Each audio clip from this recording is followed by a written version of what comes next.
All right, so this is something that I've talked about in the past before, but I want to make it very clear. Oh boy.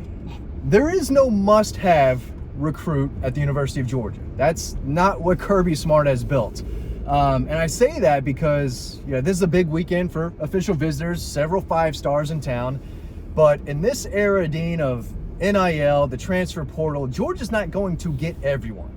Now, I expect them to land a top 3 class this year and basically every year moving forward.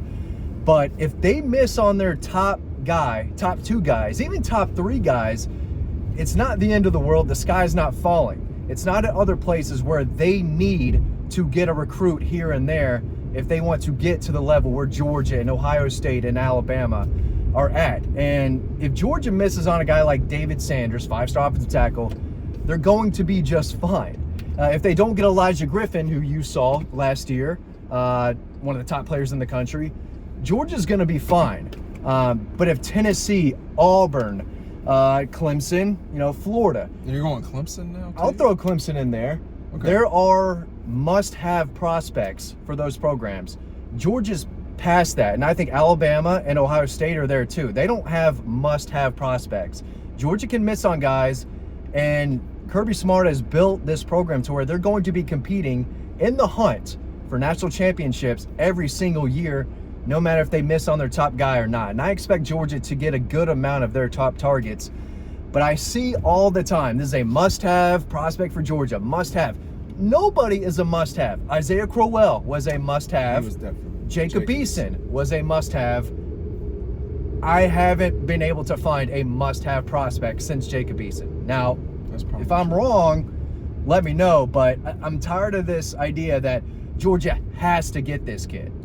What about, we were talking about this before we got in the car, and this is in history, but one guy that we covered a lot, and you brought up that Auburn nearly, it came close with Broderick Jones, Georgia, Auburn. That was a tight deal.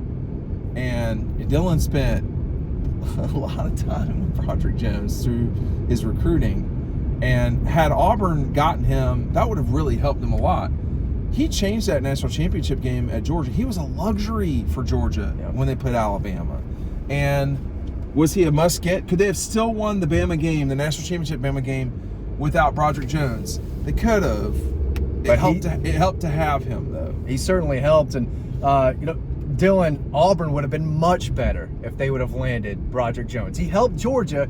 He wasn't a must-have. Like Dean said, he was a luxury, and a lot of these guys are luxuries.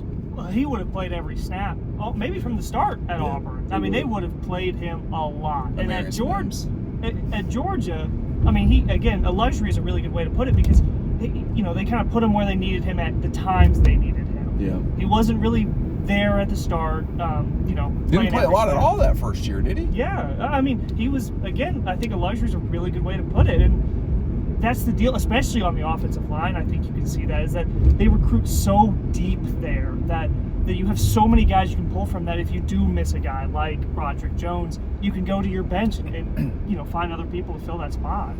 I think that in Kirby's mind and their staff mind, they have the mindset of, we have to get this kid. I think that's what they said about KJ Bolden. We didn't get Caleb Downs. We have to get this kid. But the reality is Georgia is going to be just fine whether they landed KJ Bolden or not. I think he's going to be a very good player, multi-year starter with possible All-American potential. But he wasn't a must-have. But the staff may feel that way because that's how they're wired. They're going to get their guys. After a while, y'all, that if you couch it as must-have, I mean, you described a lot of programs there that are not at Georgia, Ohio State, Alabama level, and we'll see where Bama goes from here. But like Quinn Ewers, you want to review that whole thing, or Arch? Arch, Quinn Ewers was like go ahead. He was a must-have for that Texas program. And that's where it gets maybe a little questionable is the quarterback position, because that is such a central part of your program, but especially with the transfer portal now, which is how they got Quinn in the end, is that, if you miss on a guy, you can still go find a talented quarterback who's got experience from a Washington State or, a mid-major. So, you have chances, and we haven't really seen Georgia do that necessarily, at least to an extremely successful level. But what, transfer portal? For quarterback specifically. Well, Stetson Bennett, I don't think Jones Community College is well thought of in the football world. Not yet. Yeah. I mean, but that speaks to the point. Well, I think JT Daniels was SC. Yeah, he was important, but he wasn't a must-have. Well, no, dude, because they thought Jamie Newman was the guy. And Jamie Newman was kind of a must-have at that point. Because Jake Fromm, we didn't. It was at that point Dwan Mathis or Stetson Bennett, and so or Carson Beck. Yeah, which we wrote about. He was a better option than Dwan Mathis throwing the ball all over the place. I wonder what they don't just. None of these staffs are like, you know what? We're gonna this looks good.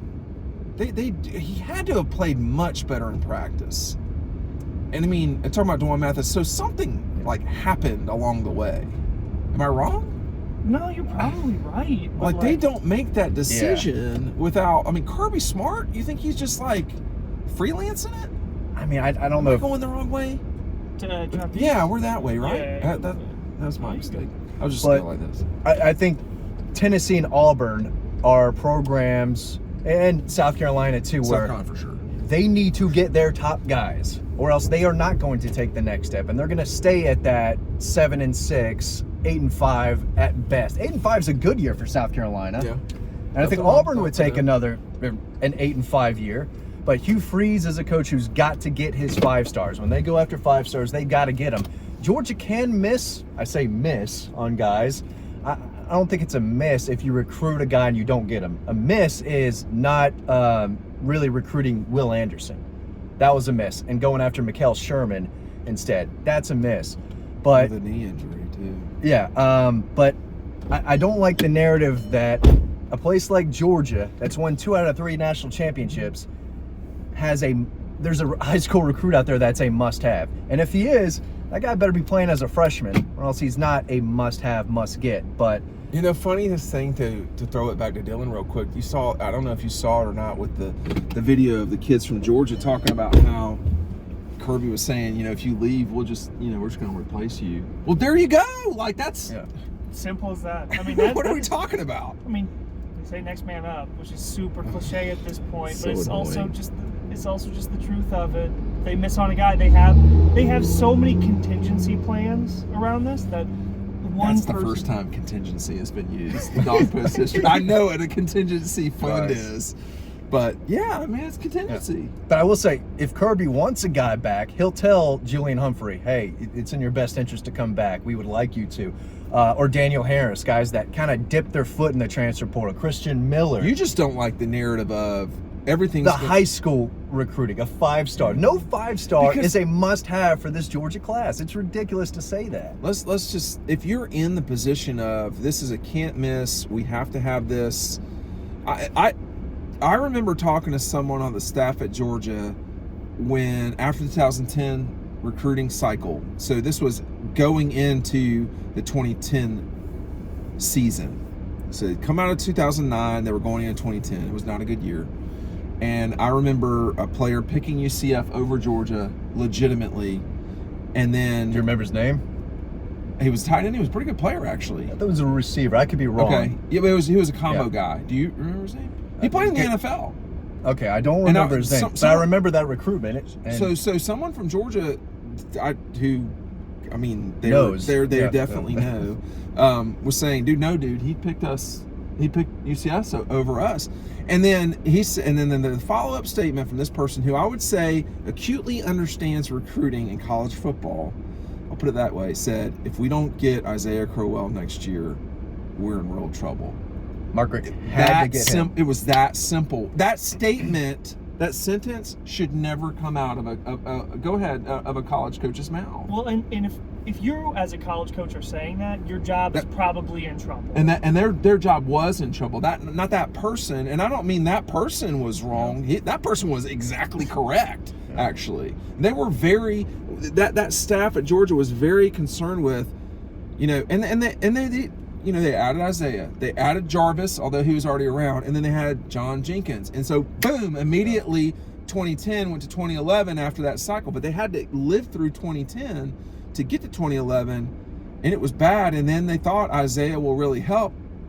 He helped a lot, but and people don't remember that part, but he helped a lot, but he was not all, Yeah. And then when he left, everybody was like, "Oh my God!" And it felt like Keith Marshall at the time next year was a must-have. There's this other guy. Yeah, but Todd Gurley was better. Brian McClendon goes, "Well, we think Todd Gurley's pretty good." That was in August of 2012, and I was like, "Okay, If you go back and watch Todd Gurley's senior highlights, he was playing against a bunch of scrubs. That's probably me, but it wasn't great competition. But he was just trucking 5 guys and then outrunning the rest of guys. It really was pretty amazing. So, having gone to Tarboro, I know that part of the Carolinas a little bit. I don't know Tarboro great, but that is in the middle of nowhere, A. B, that was 15 years ago at this stage. Let's just call it 15 years in 2011. Todd was not playing running back all the time. He was also playing safety. Would have been a good safety. So the world that we live in now, where you have all sorts of data all the time, you have social, this person, you couldn't get the word out so much. So it came down to Georgia and Clemson. It wasn't for Alabama. Alabama, it couldn't work. Yikes. And he picked Georgia over Clemson, but Todd was a great example of you can get looked over if you're a recruit, but not anymore. That's all gone. And there is no more, we got to have this guy or we're in dire straits. They needed to get Jacob Eason, for sure. Mark did. Yeah. But and then Kirby had to hold on to him because he was flirting with Florida a little bit. But can you think of a guy since then that was that much of a program-changing guy? So I will put one name. I will suggest one name. I don't think this is accurate. I mean, Andrew Thomas was a big deal. Very big. He wasn't. Yeah, he was a very big deal. I don't think. Yeah. Go ahead. I mean, high 4-star guy. No. Andrew Thomas was a 5-star kid from Pace. Was he not? Was he a 4-star guy? I'd have to go back and look at.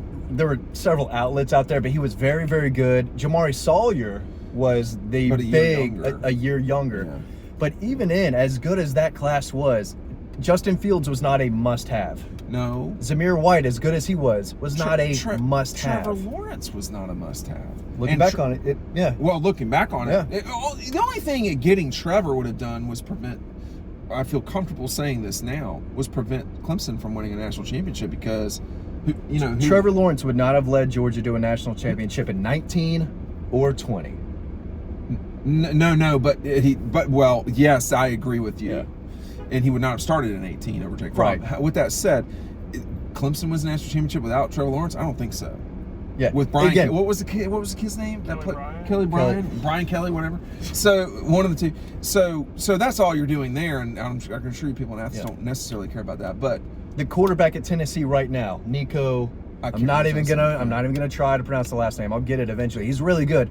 I think that guy was a must-have. For Tennessee. The guy that Florida just landed, DJ Lagway, 5-star quarterback from Texas. That was a must-have. They had to get him. For the Gators, Anthony Richardson was not must-have, but he was not so far from that, actually. Yeah. And there are no Tim Tebows out there anymore, I don't think. In terms of this, we got to have this one player. And Ohio State's going to be fine if they miss on a couple guys. That's what I'm saying. I mean, so is Georgia. So is Alabama. Even though it doesn't feel like Alabama's the same, we don't know. We don't know. I think that staff is a good one, and I think they are recruiting very well. They recruit nationally too, and when you recruit nationally, like Georgia and Ohio State and Alabama. Yeah. I don't think Alabama is going to hurt for attention from recruits. The question is, in 18 months, where will they be? I don't know. Yeah, I mean, if they start off on a bad foot, it could change a lot. I mean, they go to Wisconsin. I don't think they're losing Wisconsin. Surely. So there's other things. But anyway, your global point notwithstanding, is that if a 5-star does not pick Georgia, the sky's not falling. It's not as big of a deal as it would be if Tennessee loses the number 1 guy on their board, or Florida, or Ole Miss, or whoever. Kirby has built this program to where no recruit is a must-have. Michael Stipe at REM would be worried about the sky falling. Anyway. No, it's not.